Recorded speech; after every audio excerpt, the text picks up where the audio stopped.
Transformasi yang akan kita bahas di sini adalah translasi atau dengan kata lain pergeseran, refleksi dengan kata lain pencerminan, rotasi itu atau perputaran, dan dilatasi perkalian. Yang pertama adalah translasi atau pergeseran. Nah, di sini ada gambar anak-anak yang bermain prosotan. Nah, gambar di samping menunjukkan seorang anak sedang bermain prosotan. Panjang landasan prosotan tersebut 4 meter. Ia meluncur mulai dari bagian atas prosotan sampai ke bagian bawah dengan kemiringan atau arah mengikuti permukaan landasan prosotan. Dari situasi tersebut, dapatkah kalian menentukan jauhnya jarak pergeseran yang ditempuh oleh anak tersebut? Lalu, bagaimana arah pergeseran masing-masing anggota tubuh anak tersebut selama berseluncur? Nah, itu nanti kita akan dibahas pada bab pergeseran. Selanjutnya, apa itu translasi atau pergeseran? Perhatikan gambar berikut. Nah, ini ada gambar persegi panjang ABCD, kemudian digeser atau ditranslasi. A menjadi A aksen, B menjadi B aksen, C menjadi C aksen, dan D menjadi D aksen. Nah, pada translasi tersebut diperoleh hubungan-hubungan berikut. AB menjadi A aksen B aksen, atau dibaca AB menempati A aksen B aksen. Maka AB sama dengan A aksen B aksen dan AB sejajar dengan A aksen B aksen. Selanjutnya adalah AD. AD itu menempati A aksen D aksen. Maka AD sama dengan A aksen D aksen.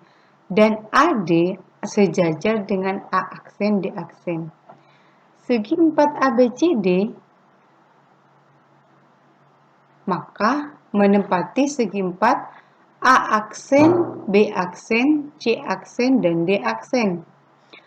Sehingga segi 4 ABCD kongruen atau sama dan sebangun dengan segi 4 A aksen, B aksen, C aksen, D aksen.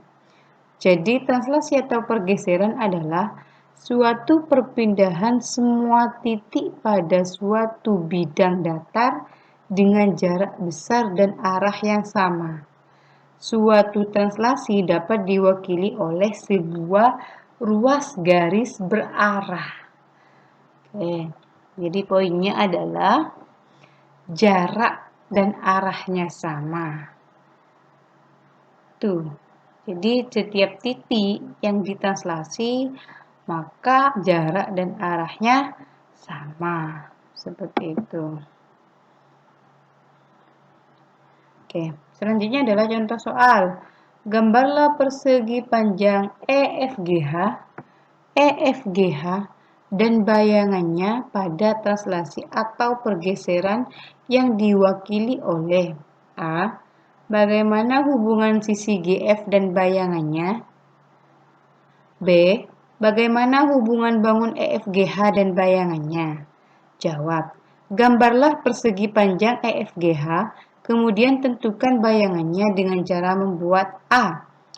Bayangan dari adalah panjang dan B.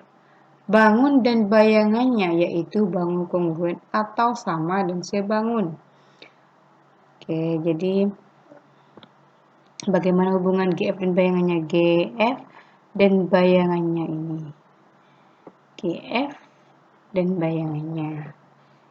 Ya. Oke. Terus hubungan bangunnya dan bayangannya itu sama dan sebangun atau yang biasa kita sebut dengan kongruen. Kalau GF dan bayangannya berarti F aksen G aksen, maka panjangnya itu sama antara GF dan G aksen F aksen. Oke, lanjut. Notasi translasi dengan pasangan bilangan kalau tadi adalah pergeseran. sekarang adalah notasinya. Notasi dari translasi. Notasi translasi dengan pasangan bilangan. Tadi ada pengertian, ada contoh, sekarang notasi. Oke. Suatu translasi selain dapat diwakili oleh sebuah ruas garis berarah, dapat juga dinyatakan dengan pasangan bilangan dengan X sebagai komponen mendatar atau horizontal dan Y sebagai komponen tegak atau vertikal. X ada Y, seperti biasa. Translasi A, B memindahkan titik dengan aturan sebagai berikut. A. Satuan mendatar ke kanan jika posisi A positif atau A satuan ke kiri jika A-nya itu negatif. Jadi kalau sebelah kanannya sumbu koordinat itu akan bernilai positif, dan sebelah kirinya itu akan bernilai negatif. B. Satuan tegak ke atas jika B positif atau B satuan ke bawah jika negatif. Sama seperti biasanya. Selanjutnya adalah koordinat bayangan. Gambar di samping menunjukkan titik A, min 6,5. Oke, ini A-nya adalah min 6,5. Digeser 10 satuan ke kanan. 10 satuan ke kanan. 1, 2, 3, 4, 5, 6, 7, 8, 9, 10. Lagi satuan ke bawah. Dari titik ini 8 satuan ke bawah. 1, 2, 3, 4, 5, 6, 7, 8. Menjadi A aksen, yaitu X aksen, Y aksen. Sehingga A min 6,5 digeser ke kanan 10, terus ke bawah, maka ke bawah min 8, sehingga A aksennya min 6 tambah 10,5 tambah min 8, maka A aksen adalah di titik 4,3. Dengan demikian, dapat disimpulkan sebagai berikut. Bayangan titik A, X, Y pada translasi A, B adalah A aksen X plus A, Y plus B. Gitu. Kalau di soal ceritanya itu bergeser ke kanan maka nilainya positif, kalau bergeser ke kiri maka nilainya negatif. Kalau misalnya bergeser ke atas maka nilainya positif, dan jika bergeser ke bawah maka nilainya negatif. Oke, lanjut.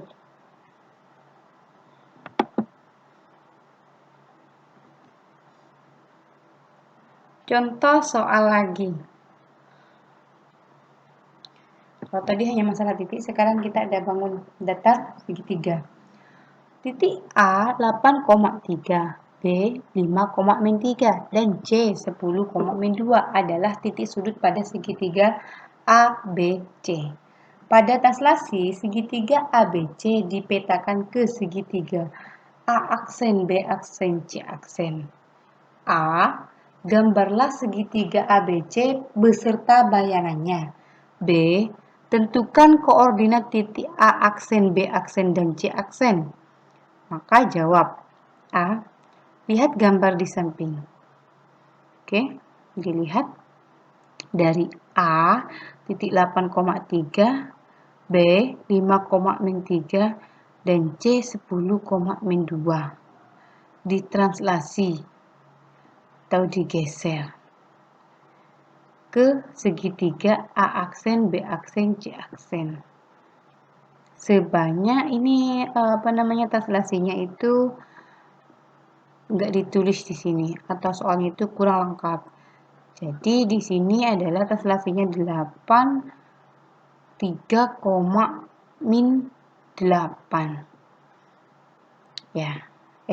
Ya.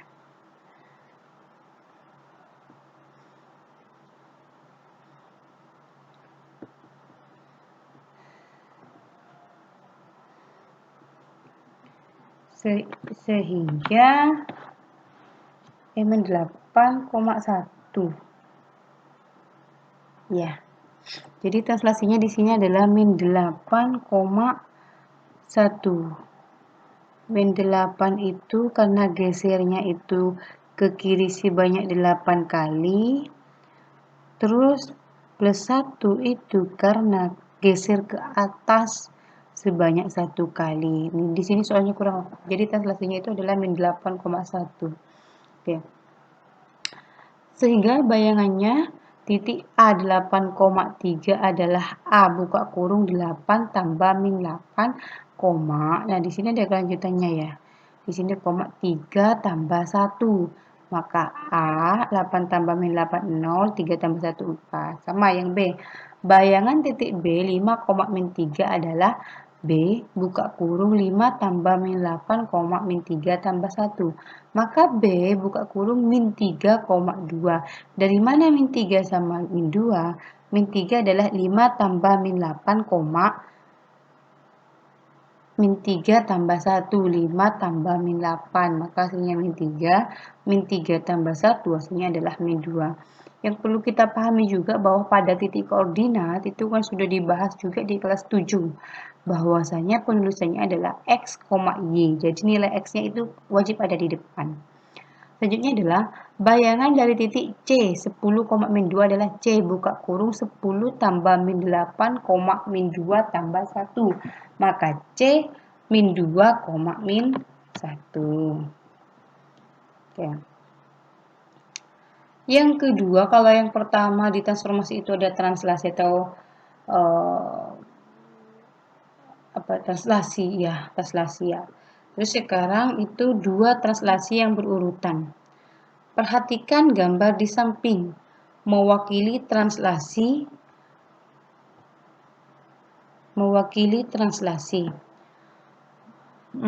Masih 4.1 ya, translasi atau pergeseran dua translasi berurutan. Perhatikan gambar di samping. Oke, gambar segitiga ABC mewakili translasi dan mewakili translasi. Hubungan komponen dan terhadap komponen dapat dinyatakan dengan cara berikut. Ini plus kurva tertutup mewakili plus kurva tertutup. Dengan demikian dapat disimpulkan sebagai berikut. Untuk dua translasi berurutan A, B, dan CD berlaku AB plus CD sama dengan A plus C, B plus D.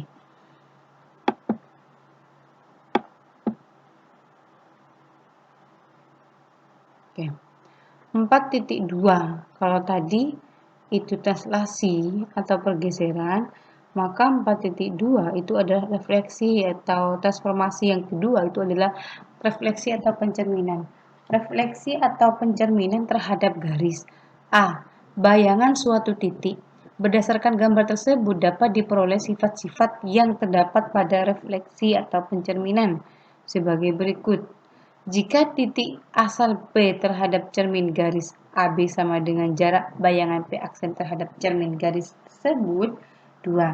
Garis yang menghubungkan titik asal dan bayangannya yaitu PP tegak lurus terhadap garis cermin yaitu AB.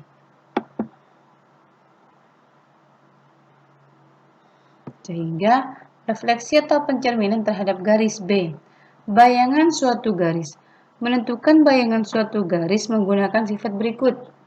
Jika sembarang garis AB direfleksikan atau dicerminkan terhadap sebuah garis menghasilkan bayangan A aksen B aksen, maka panjang AB pasti sama dengan panjang A aksen B aksen.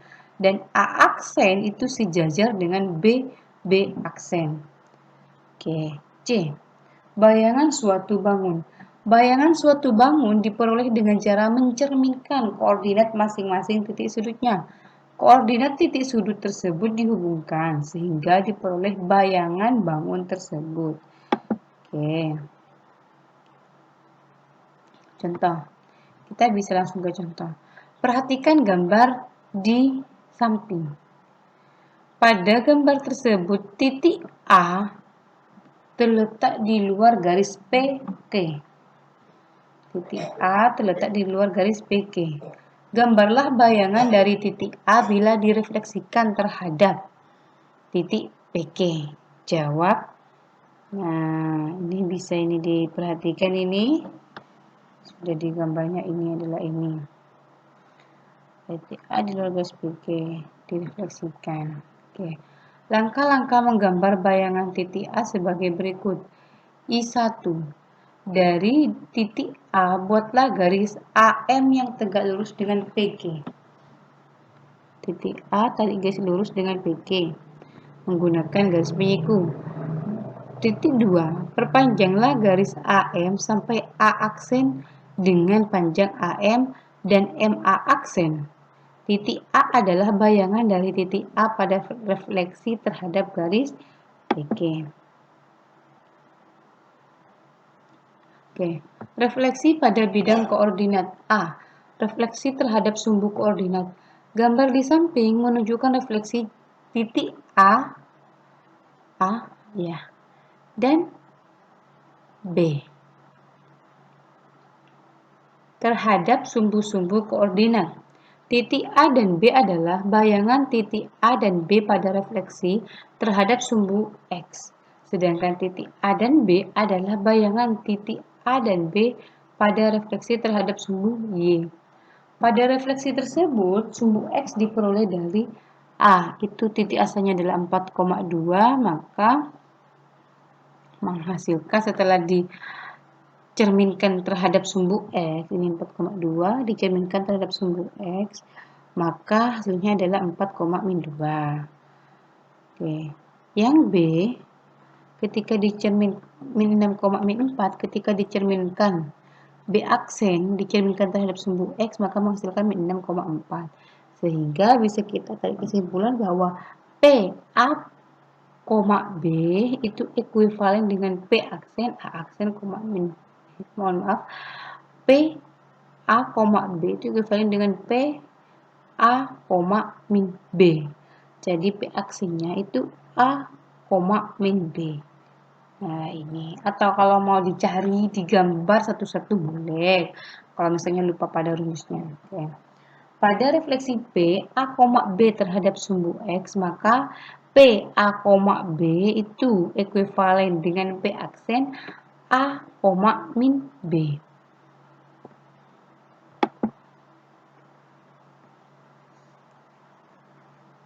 Contoh soal, mohon maaf ini gandeng.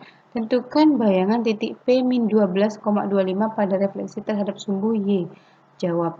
Refleksi pada sumbu Y, titik P A, B, P aksennya adalah min A, B. Jadi koordinat Y-nya yang tidak berubah.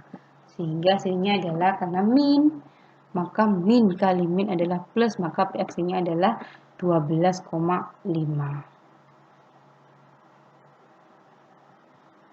Oke.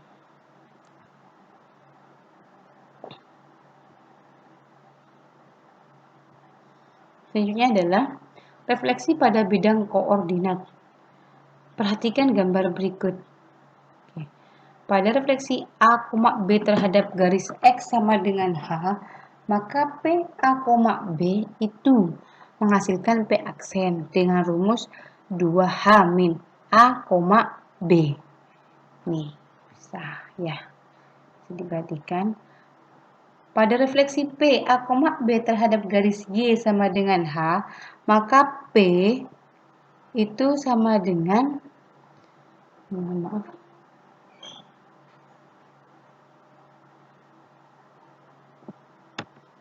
oke, mohon maaf dulu ini.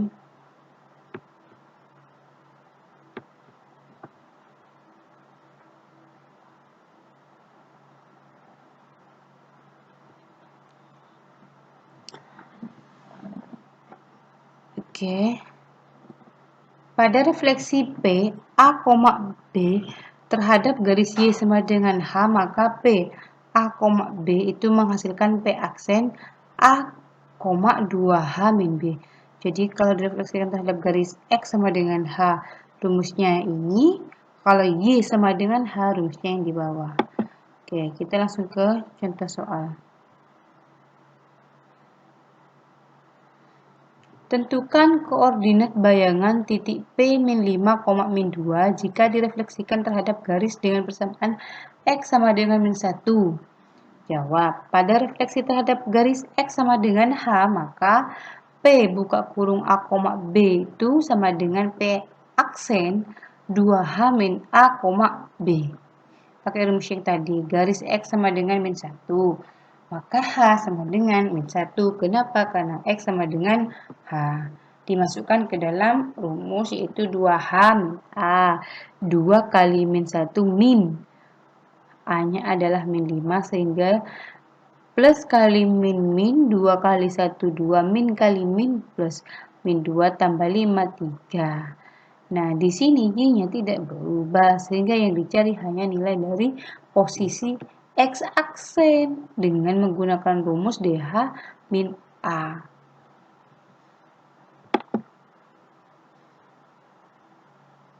Refleksi pada bidang koordinat. Oke, refleksi terhadap garis Y sama dengan X dan Y sama dengan min X. Ya, maaf ini ada min di sini.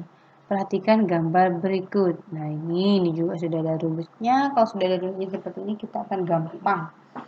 Contoh soal. Nah, kalau Y sama dengan X berarti pakai rumus yang pertama. Kalau Y sama dengan min X berarti itu pakai rumus yang kedua.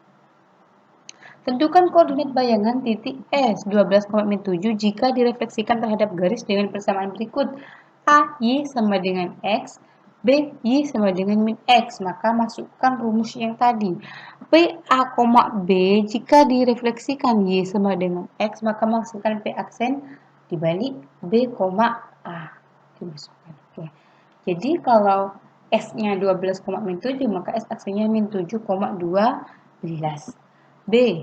PA, B itu direfleksikan terhadap garis Y sama dengan min X. Maka menghasilkan P aksen sama dengan min B, min A. Sehingga S-nya adalah 12,7. S aksen itu 7,12. Sudah ada rumusnya tadi ya. Oke. Refleksi pada bidang koordinat. Nah, kita skip aja, nanti bisa meminta dari contoh soalnya ini boleh. Selanjutnya adalah transformasi yang ketiga itu adalah mengenai tentang rotasi atau perputaran. Pengertian rotasi atau perputaran. Perhatikan gambar di samping. Garis AB dirotasikan min 40 derajat dengan sumbu pusat 0. Menghasilkan bayangan yaitu garis A aksen, B aksen. Pada rotasi tersebut, A aksen, B menghasilkan B aksen, dan AB menghasilkan A aksen, B aksen sehingga diperoleh panjang AB itu pasti sama dengan panjang A aksen, B aksen. Yang kedua, segitiga OAB itu kongruen dengan segitiga OAB. OAB, segitiga OAB. O aksen, B aksen maksudnya itu ya. Yang ketiga, titik O adalah titik invarian atau tetap yang menjadi pusatnya. Pada rotasi dengan sembarang sudut putar terdapat sifat berikut. 1. Sebuah garis sama panjang dengan bayangannya. 2. Sebuah bangun kongruen atau sama dan sebangun dengan bayangannya. Oke, contohnya, diagonal-diagonal persegi A, B, C, D berpotongan di titik O. Tentukan bayangan titik B pada rotasi 90 derajat dengan pusat berikut. 1 titik O. 2 titik A. Jawab, rotasi 90 derajat artinya rotasinya itu 90 derajat dan arahnya berlawanan dengan arah perputaran jarum jam. Kalau berlawanan, maka putarnya ke kiri. Sehingga nomor 1 adalah titik O pusatnya berarti ini ya, berputar sebanyak 90 derajat. Kalau titik A pusatnya ini di sini. Nah, ini sudah ada ya. Oke. Rotasi pada bidang kartesius. Yang pertama adalah rotasi 90 derajat. Nah, gampang ini kalau 90 derajat. Kalau berlawanan dengan arah jarum berarti memutar ke kiri. Kalau searah jarum jam berarti memutar ke kanan. Rotasi 90 derajat. Nah, untuk setiap rotasi min 90 derajat dengan rotasi O 0,0 maka P ini ada rumusnya, ada rumus langsungnya. Tadi di sini juga ada. Nah, di sini ada rumusnya. Jadi kita tidak harus menggambar terus. Kalau misalnya kita hafal atau ingat rumusnya bisa menggunakan rumus. Kalau tadi rotasi 90, sekarang rotasi min 90. Oke. Selanjutnya adalah rotasi 180. Ini juga ada rumusnya. Perhatikan gambarnya seperti ini. Ini ada rumus singkat PA, B menghasilkan P aksen min A, min B. Oke. Contoh soal. Gampang ini, bisa langsung menggunakan rumus lalu dimasukkan.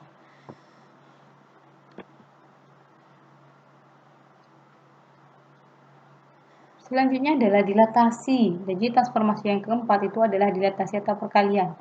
Pengertiannya adalah pada dilatasi setiap titik P dipetakan ke titik P aksen sehingga OP aksen sama dengan K. Skala OP dengan O sebagai pusat dilatasi dan K adalah faktor skala. Jadi rumusnya faktor skala itu jarak ini bukan jarak. Dari pusat dilatasi ke titik A hasil P aksen. Dilatasi atau perkalian bangun dengan pusat O dan faktor skala K dapat dinyatakan dengan notasi O, K. Jadi kalau dilatasi itu perkalian bisa lebih kecil, bisa lebih besar.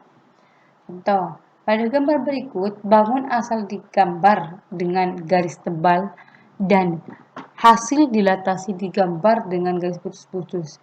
Tentukan pusat dilatasi dengan faktor skala. Mohon maaf ini tulisannya campur dengan gambarnya, jadi belum bisa terbaca.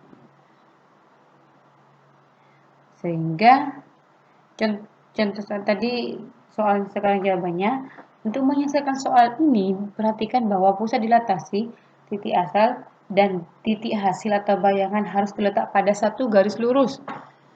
Nah, ini. Kalau faktor skalanya 2, ini kan aslinya yang utuh, persegi panjang yang utuh.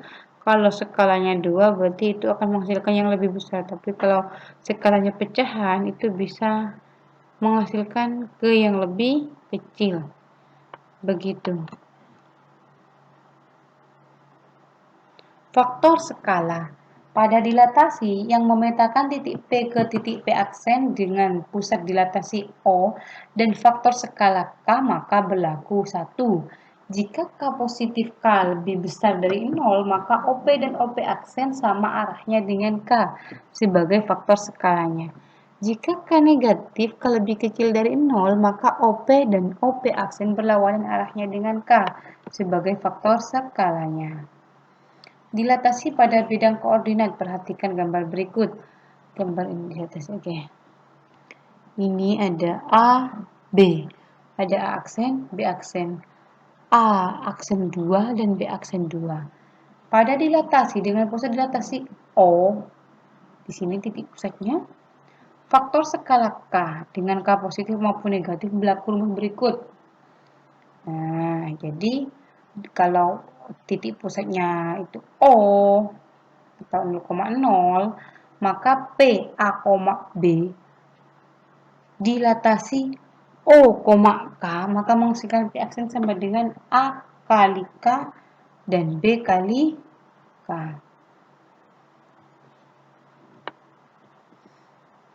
Contoh soal. Pada gambar berikut, OP adalah bayangan dari OP aksen pada dilatasi dengan pusat O. Tentukan OP aksen. OP aksen sama dengan 3/7 OP. Mohon maaf ini soalnya juga tertutupan dengan gambar. Nanti kita bisa perbaiki. Oleh karena OP aksen dan OP searah, maka nilai K positif. Jadi faktor skalanya adalah 3/7. B.